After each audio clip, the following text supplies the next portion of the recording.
Hey everybody. So I wanted to talk a little bit today, do a little lecture about pirate papers, and so we're going to use the pirate papers as a tool here for the next, certainly for the first assignment, and I'm certain through the other ones as well, the second and third major assignments.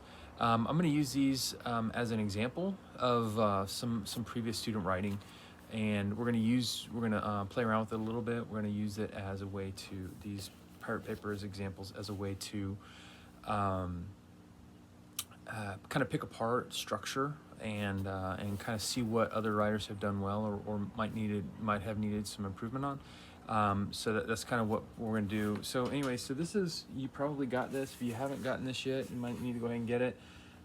This is the Pirate Papers. This is put together by the English department here at ECU, and what it is we've gone, or the department's gone back through past couple years and solicited writing from past students that have been, usually suggested by their instructors as being pretty good. And so what we do is we compile these for all of the three major assignments that you're going to have, so that we can use this as a tool. And how we're going to do it here, I've got three things I want to do with it. One is I'm going to go through and show you one example of this. The first example for the Writing to Reflect project that was done by one of the students. I'm going to show you how I do what we call a reverse outline of this, and then what I'm going to ask you guys to do a little bit later in this week is to take one of the other ones, take one of the other example papers here in the Pirate Papers, and do that as a reverse outline for yourself. I want you to do that work. And then a little bit later in the week, we'll use the third one. I just really want to get a sense from you what you think the strengths and weaknesses are of this third piece as well. So kind of being more of the the grader or the evaluator of that piece as much as anything else. Okay, so how, as it's broken down, like I said, we've got in Pirate Papers, we've got three different sections for the first, second, and third major projects that you're going to do. In this first section, the piece that I'm going to evaluate, that I have evaluated, and I'm going to walk through a little bit, is this first piece. It's called The Struggle to Read and Write, by Erin Connell. She was, I guess, a student here a couple years ago. It wasn't my student, so I don't know her, but this is a pretty good piece, and I do want you to take a look at it. So the first steps really is in doing the reverse outline is, like I'm going to ask you guys to do in almost all cases, is just read it first. Don't pick up your pencil or your highlighter or anything like that, to your red pen, to start editing or doing anything. The first step to any kind of evaluation of another person's reading or writing is to just read it through and get a sense for how things are going to flow. Oftentimes I fall victim to it as much as anybody else, of thinking that I'm going to start marking something up and grading or evaluating or giving feedback or something on a piece of writing without reading it all the way through to see if there is some kind of consistency or coherence to the structure and the thought. So that's the first thing I'm going to ask you to do, is just put your pen and paper down, just read it all the way through. In this thing, it's 5 pages double spaced. It should only take you a couple minutes to read through it. All right, so then the next step really for doing these reverse outlines is, once you've read through it and given your brain a chance to do it, I read almost every single book that I read I read it with a pencil and a highlighter, regardless if it's just for fiction, a fiction book just for, pleasure reading. I don't know a time that I don't mark things up. I know there are some people who get kind of, I'd have a couple books that I don't mark up. I got some, like Fancy Pants Shakespeare book and stuff that I don't mark up, but almost every other book that I have is going to have pencil marks and highlighters and all kinds of things going on in it. I don't want you to think that there's something kind of special about books. There's nothing sacrosanct about them. Mark them up, write in them, copy, fold the page over if you need to remember where you are. Books to me are a tool. It's a way of getting somebody else's ideas into your head.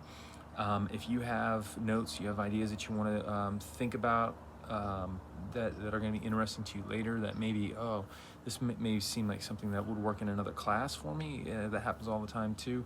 Mark it up, because it'll help your brain to remember where that piece of information is. So you'll see that I do this specifically for this project, but in almost all the reading that I do is going to be marked up.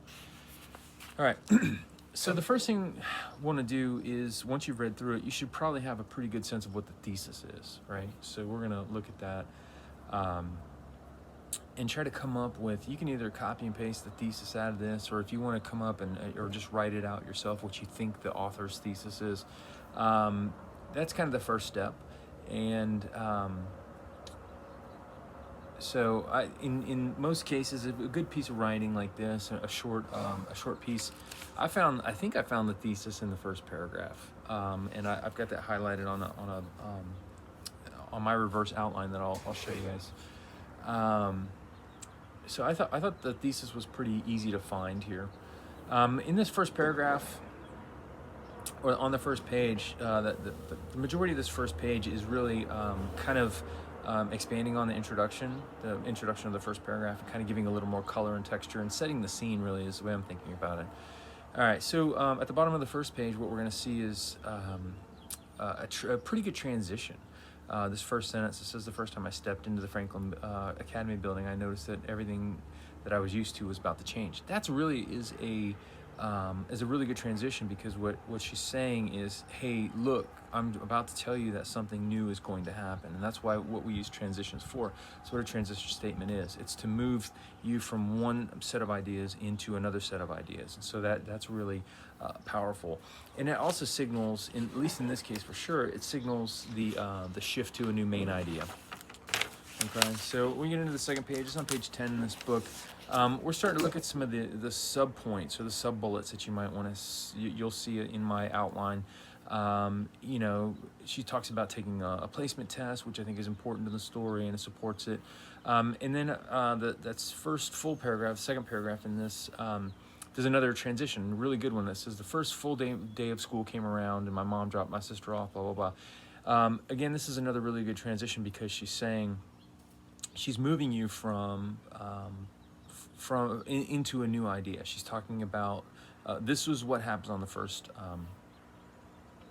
this first day of class, which is really nice. Towards the end of this page, she's really starting to give you a little bit more detail, which are kind of like sub bullets, sub points, which you might want to come up with. You'll see in my outline is the way I thought that these were going. She started to talk about the new structure that she had in the school. Then we switch over to the page, I think the third page here on page 11, or the third page of the story on page 11. She starts to talk about, I have a highlighted section. Oh, goodness. I have a highlighted section here where she starts to talk about that she got this new skill, which was what she calls track and tapping, which is following along with somebody else's reading. That if you read through this whole story, you're going to find that that's pretty important to her. So that seems to be a technique that had helped her with her reading and writing ability. So that certainly needed to be a bullet in my reverse outline, because that seems to be really important to her. She talks a little bit more on this page 11 about just about going to the school. And then I think on page 12, at the very top, she says something that I think is important too, and this is something that I extracted out as an important piece of, as an important sub-bullet point, is that she says here, I was so excited because at Franklin Academy I would actually be able to participate in the specials, which specials I guess is the music and gym and all that other stuff and what I took away from that was that allowed her to be a regular kid, right? To not be the kid with learning disabilities or special needs who had to be kind of cloistered away in a special classroom. Is that by having that one-on-one attention, or a little bit better structure for her in her main classes, she was able to move over and just be one of the other kids, which was important to her. So that was one of my sub bullets that I pulled out of this, because I think it's important. Underneath that, what I got was we're shifting. This is a good transition here again, but we're shifting to a new main idea, right? That now she's talking about how her mother picked her up from school, and how her mother was supportive of her. And I think that's the second main idea of this paper, is how her life outside of the school started to be affected. So again, towards the end of page 12, you'll see she says, I have highlighted on my version, my mom would still sit down at the table with me and help me do her homework. And so that tells me that was really important. So I pulled that out as a sub bullet, that it was important that her mother was there to help support her. And you'll see that when we get towards the conclusion. She talks a little bit more about that, I believe.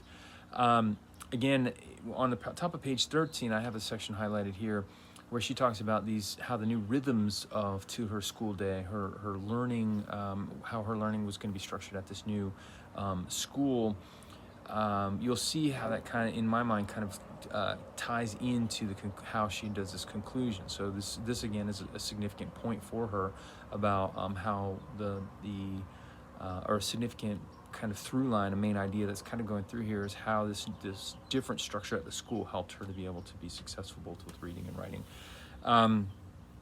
Again, down at the bottom of page 13, we're going to get to another really good transition, which leads into a relatively short, but I think concise and successful conclusion. Is really her transition to the summary is that that first day at Franklin Academy forever changed my life. And I think that is a good transition to the conclusion, but also is a good summation of what the whole piece is about.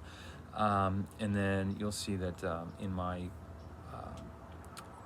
reverse outline that I did, that I'll have uploaded, and also hopefully it's going to be interspersed into this video. You'll see that she was able to kind of wrap these main ideas that were throughout the paper kind of back into this conclusion, not specifically, but definitely tonally or thematically. So this is what a reverse outline is. What I want you to go and what I want you to do is take the second of these two or three student writing samples in Pirate Papers. This second one is called Reading for the Stars. I want you to go through here and see if you can do a reverse outline of the second one. And that'll be one of the class participation activities that I have for you this week. Anyway, so that's how you do it. If you guys have any questions at all about outlining, about reverse outlining, I'd be more than happy to answer any questions that you have. Just let me know. Thanks.